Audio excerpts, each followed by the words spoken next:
Hi friends, எல்லோரும் எப்படி இருக்கீங்க? உங்களை பார்த்தாலே எனக்கு ரொம்ப ரொம்ப சந்தோஷம். இன்றைக்கி வந்து நம்ம கிச்சனில் என்ன ரெசிபி நான் செஞ்சு காமிக்க போகிறேன் அப்படின்னா, இன்றைக்கி சண்டே இல்லைங்களா, பசங்களாம் வீட்டில் இருப்பாங்க. ஸ்கூல் போயிட்டு வந்துட்டு அவங்களுக்கு எதாவது ஸ்நாக்ஸ் செஞ்சு கொடுத்தா இன்ட்ரெஸ்ட்டாக சாப்பிடுவாங்க. இன்றைக்கி எண்ணெயும் சமைப்போம், அதோடு சேர்த்துட்டு ஒரு ஸ்நாக்ஸும் பண்ணிட்டாக்கா அவங்களுக்கு வந்து வச்சு சாப்பிட்டுட்டே இருப்பாங்க. ஸ்கூலுக்கும் கொடுத்து விடலாம். இன்றைக்கி வந்து டைமண்ட் கட்ஸ் பிஸ்கட்டு, மைதா மாவு பிஸ்கட் எப்படி பண்ணுறது அப்படிங்கிறது தான் இன்றைக்கி வீடியோ பார்க்க போகிறோம். வாங்க வீடியோக்குள்ளே போகலாம். அதுக்கு முன்னாடி நம்ம சேனலை சப்ஸ்கிரைப் பண்ணி வச்சுக்கோங்க. கூடவே இருக்கிற பெல் ஐக்கானே ப்ரெஸ் பண்ணி வச்சுக்கோங்க. ரொம்ப ஈஸியாக செஞ்சிடலாங்க. அந்த டைமண்ட் கட்ஸ் பிஸ்கட்டு செம்ம சூப்பராக இருக்கும். வாங்க எப்படி செய்யலான்னு பார்க்கலாம்.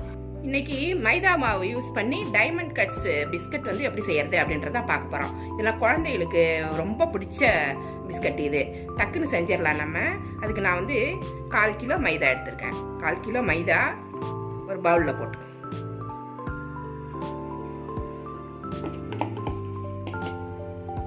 உங்களுக்கு எவ்வளோ தேவை அப்படின்றத பார்த்து போட்டுக்கோங்க. எனக்கு 1/4 கிலோவே அதிகமாக இருக்கும். 1/4 கிலோ போட்டாக்கா செஞ்சுட்டு ஒரு பாக்ஸில் போட்டு வச்சுக்கிட்டோம்னா, ஏர்டைட் பாக்ஸில் போட்டு வச்சுக்கிட்டா குழந்தைகளுக்கு அப்பப்போ கொடுக்கறதுக்கு ஈஸியாக இருக்கும். 1/4 கிலோ மைதா மாவுக்கு ஒரு 4 ஸ்பூன் அரிசி மாவு போட்டுக்கிறேன். இது ஒரு கிறிஸ்பினஸ்னு கொடுக்கும், அதனால் மொறுமொறுப்பாக இருக்கும். 4 ஸ்பூன் அரிசி மாவு. அது மாதிரி மாவு வந்து சப்புன்னு இருக்கும், வெறுமனே பிசைஞ்சாக்கா அதுக்கு ஒரு ஸ்வீட்னஸ் கொடுக்கலாம். அதனால் கொஞ்சமாக சர்க்கரை போட்டுக்கலாம். இது ஒரு 4 ஸ்பூன் போட்டுக்கலாம். 3லேருந்து 4 ஸ்பூன் வரைக்கும் போட்டுக்கலாம், கரெக்டாக இருக்கும். நீங்கள் சாப்பிட்டு பார்த்துட்டு பத்தலைன்னா கூட போட்டுக்கோங்க. இன்னும் கொஞ்சம் ஸ்வீட் வேணும் போல் இருந்துச்சுன்னா கூட போட்டுக்குங்க. அதிகமாக ஸ்வீட் போட்டு பொரிக்கும் போது என்ன ஆகும்னா ரொம்ப செவக்கும். அதனால் கொஞ்சம் கம்மியாகவே போட்டுக்கிறது தான் நல்லது. இதில் 1/4 ஸ்பூன் உப்பு போட்டுக்கலாம். 1/4 ஸ்பூன்லேருந்து 1/2 ஸ்பூன் வரைக்கும் போட்டுக்கலாம். ரொம்ப உப்பு போட வேண்டாம், நம்ம சுகர் தான் போட போகிறோம். அதனால் உப்பு கொஞ்சம் கம்மியாகவே போட்டுக்கலாம். காரம் போடுற மாதிரி இருந்துச்சு, எல்லாத்தையும் பொரிச்சிட்டு மிளகாத்தூள் உப்பும் போட்டு நம்ம குளிக்க வைக்கலாம் சிப்ஸ் மாதிரி அப்படின்னாக்கா கொஞ்சம் உப்பு அதிகமாக போட்டுக்கோங்க. இன்றைக்கி நான் ஸ்வீட் பண்ண போகிறதால கொஞ்சமாக உப்பு போட்டிருக்கேன். இது வந்து பேக்கிங் சோடா, ஆப்ப சோடான்னு சொல்லுவோம் பார்த்தீங்களா, அந்த சோடா. அந்த சோடா உப்பில் ஒரு பிஞ்ச் போட்டுக்கலாம். ஒரு 1/4 ஸ்பூன் அளவுக்கு போடுறேன் நான். ஒரு 1/4 ஸ்பூன் அளவுக்கு போட்டுக்கோங்க. எல்லாத்தையுமே நல்லா கலந்துட்டு கொஞ்சம் கொஞ்சமாக தண்ணி ஊற்றி கெட்டியாக பிசையணும், சப்பாத்தி மாவு மாதிரி. ஃபஸ்ட்டு உப்பெல்லாம் கலந்துடும். உப்பு, ஜீனி, பேக்கிங் சோடா எல்லாமே கலந்துட்டோம். அதுக்கப்புறமா தண்ணி ஊற்றினா தான் கரெக்டாக இருக்கணும்னாக்கா அங்கங்கே நிற்கிற மாதிரி இருக்கணும். உப்பெல்லாம் ஒவ்வொரு இடத்துல நின்றுடும், கலக்காது. நல்லா கலந்தாச்சு. கொஞ்சம் கொஞ்சமாக தண்ணி ஊற்றி பேசிடணும்.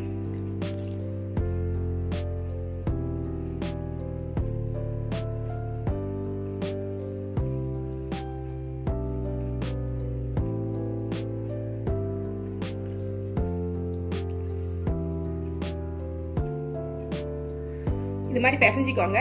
இன்னும் கொஞ்சம் தண்ணி ஊற்றி பிசையணும், அப்போதான் இது மாவு வந்து கரெக்டாக இருக்கும். அந்த சமயத்தில் டால்டா எடுத்திருக்கேன். இதில் ஒரு 5 ஸ்பூன் அளவுக்கு போட்டுக்கலாம். இது அவ்வளோதான் இருக்குது. இதை ஃபுல்லாகவே நான் போட்டுக்கிறேன்.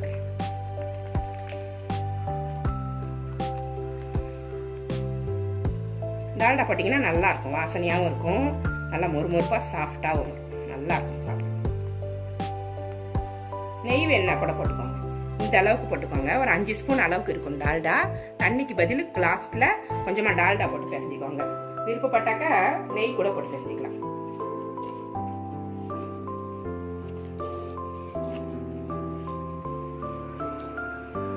நல்லா அழுத்தி பிசைஞ்சு சாஃப்டாக கொண்டு வந்துருங்க இந்த மாவு.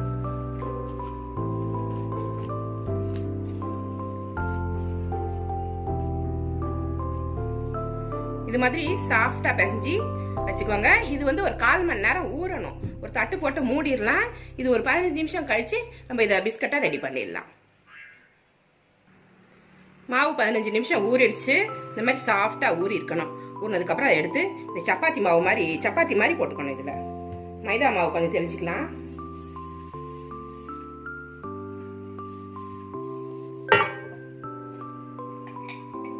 சப்பாத்திக்கு எவ்வளோ எடுப்போமோ அவ்வளோ எடுத்தா போதும். ரொம்ப மொத்தமாக போட்டிங்கன்னா நல்லா இருக்காது. சப்பாத்திக்கு எடுக்கிற சைஸ், ஒரு சின்ன எலுமிச்சம்பழம் சைஸ் எடுத்தால் போதும்.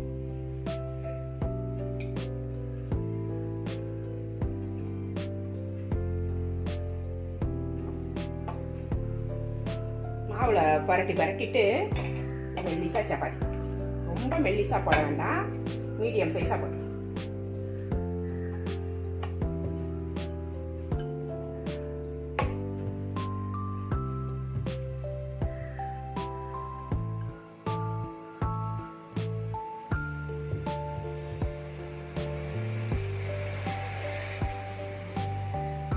போதும். இந்த மாதிரி சோமாஸ் கட்டர் இருக்கும் பார்த்தீங்களா, அதை எடுத்து ஃபர்ஸ்ட் இதை இந்த ஓரத்தெல்லாம் கட் பண்ணிக்கணும்.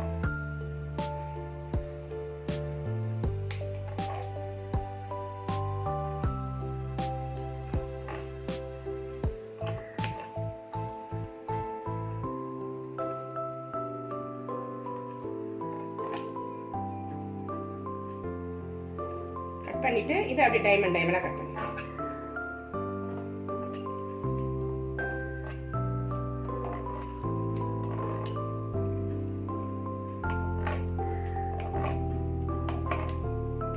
எவ்வளோ சைஸ் வேணுமோ எடுத்துக்கலாம். இதை அப்படியே ஒரு பிளேட்டில் எடுத்து வச்சுக்கலாம். நம்ம சின்ன சின்ன பீஸாக எடுத்து இப்படி வச்சுக்கோங்க. இதை தான் எடுத்து பொரிக்கணும். நம்ம ஷேப் மாறி மாறி இருந்தால் கூட பரவாயில்ல, அது ஒரு டிசைனுக்காக தான். நடுவில் டைமண்டாக வரும், இந்த ஓரமெல்லாம் கொஞ்சம் முக்கோணம் மாதிரி வரும்.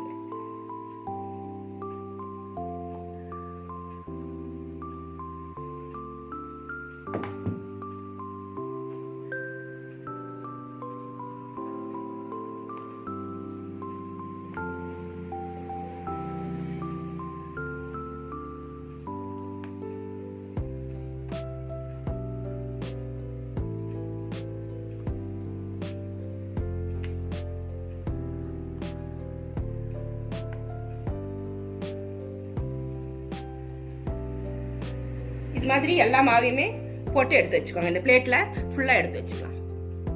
இது மாதிரி எல்லாத்தையுமே ரெடி பண்ணி வச்சுக்கோங்க. இந்த மாதிரி கட் பண்ணிட்டு ஒரு பிளேட்ல போட்டு வச்சுக்கிட்டீங்கன்னா உங்களுக்கு ஈஸியா இருக்கும். எண்ணெய் சூடு பண்ணியிருக்கேன், எண்ணெய் சூடாயிருச்சு. சன்ஃப்ளவர் ஆயில் ஊற்றி சூடு பண்ணியிருக்கேன். இதில் எல்லாத்தையுமே நம்ம போட்டுருவோம். எண்ணெய் சூடானதுக்கப்புறம் இதை மீடியமில் வச்சுக்கணும்.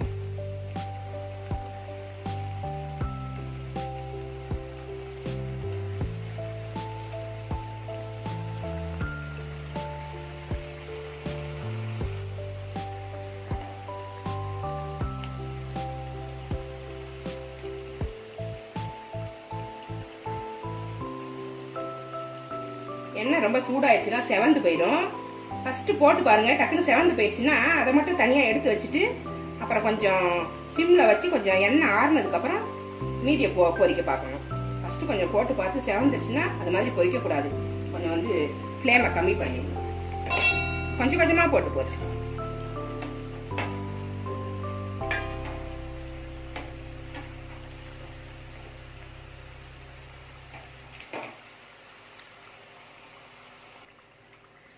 நல்லா செவந்து வெந்துருச்சு. இதுக்கு மேல போக வேண்டாம்.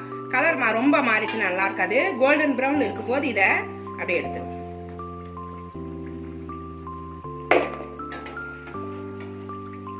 முன்னாடியே எடுத்துட்டீங்கன்னா மெத்துன்னு இருக்கும், நல்லா இருக்காது. மீடியம்ல வச்சு கொஞ்சம் லேட் ஆனாலும் பரவாயில்ல, பொறுமையா வறுத்து எடுத்துக்கோங்க. நல்லா மொறுமொறுன்னு இருக்கும். இது இப்படியே சாப்பிடவே நல்லா தித்திப்பா இருக்கும். ஜீனி போட்டிருக்கோம் இல்லைங்களா, அதனால ரொம்ப நல்லா இருக்கும் இது.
மீடியமில் வச்சுருக்கேன். அது வெந்துகிட்டு இருக்கட்டும். அதுக்குள்ளே நம்ம வந்து போயிட்டு 5 ஸ்பூன் ஜீனி இதை மிக்சியில் போட்டு பொடி பண்ணி கொண்டு வந்துடலாம். இது வந்து விருப்பப்படுறவங்க போட்டுக்கோங்க. காரம் பிடிக்கும் அப்படின்றவங்க இந்த பிஸ்கட்டில் என்ன பண்ணணும்னா மிளகாத்தூளும் உப்பும் போட்டுக்கோங்க. நம்ம சிப்ஸுக்கு போடுவோம் பார்த்தீங்களா, உருளைக்கிழங்கு சிப்ஸுக்கெலாம் அந்த மாதிரி போட்டு குளிக்கிட்டு சாப்பிட்டா நல்லாயிருக்கும். வெறுமனே சாப்பிட்டாவும் நல்லாயிருக்கும். ரொம்ப குட்டி குழந்தைங்க எல்கேஜி யூகேஜிலாம் கொஞ்சம் ஸ்வீட் இருந்தால் தான் சாப்பிடுவாங்க. இப்போ இது வந்து என்னோட பேரனுக்காக நான் ரெடி பண்ணுறேன். அவர் யூகேஜி படிக்கிறாரு, எல்கேஜி படிக்கிறாரு. அவருக்கு கொஞ்சம் ஸ்வீட் இருந்தால் தான் அவருக்கு பிடிக்கும். அதனால நான் வந்து சர்க்கரை எடுத்து லைட்டாக மிக்சியில் போட்டு பொடி பண்ணி கொண்டு வந்து இந்த பிஸ்கட்டில் போட்டு குளிக்க எடுத்து கொடுத்துருவேன். எல்லா பிஸ்கட்டும் போட்டு ரெடி பண்ணியாச்சு. நல்லா மொறுமொறுன்னு வர்ற வரைக்கும் வச்சு எடுத்து வச்சுக்கோங்க. சூப்பராக இருக்கும். இதில் காரம் யாருக்காவது போடணும் அப்படின்னா கொஞ்சமாக எடுத்து வச்சுக்கலாம். காரம் போடாத பிடிக்கும் அப்படின்னா அதில் கொஞ்சம் எடுத்து வச்சுக்கோங்க. இப்போ சுகர் வந்து பொடி பண்ணி வச்சுருந்தா பார்த்தீங்களா, எல்லாத்தையுமே போடணுன்ற அவசியம் இல்லை. தேவையானதை போட்டுக்கோங்க. மீதி இருந்துச்சுன்னா நம்ம காஃபிக்கு கூட யூஸ் பண்ணிக்கலாம். கொஞ்சமாக இந்த சூடோடு இருக்கும்போதே கொஞ்சமாக ஒரு சுகர் போட்டு குலுக்கிக்கலாம். சூடு இருக்கும்போதே போய் மேலே ஒட்டிக்க வந்து லைட்டாக ஒரு கோட்டிங் மாதிரி கொடுத்துரும்.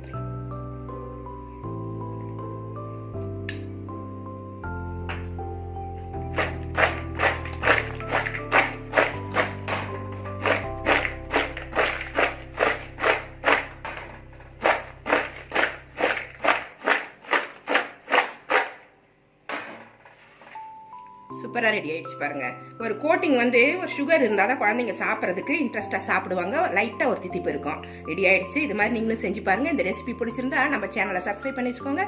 கூடவே இருக்கிற பெல் ஐக்கானையும் ப்ரெஸ் பண்ணி வச்சுக்கோங்க. லைக் பண்ணுங்க, ஷேர் பண்ணுங்க, கமெண்ட் பண்ணுங்க. இவ்வளோ நேரம் என்னோட வீடியோவை பார்த்தா எல்லாத்துக்குமே நன்றி. Thank you friends.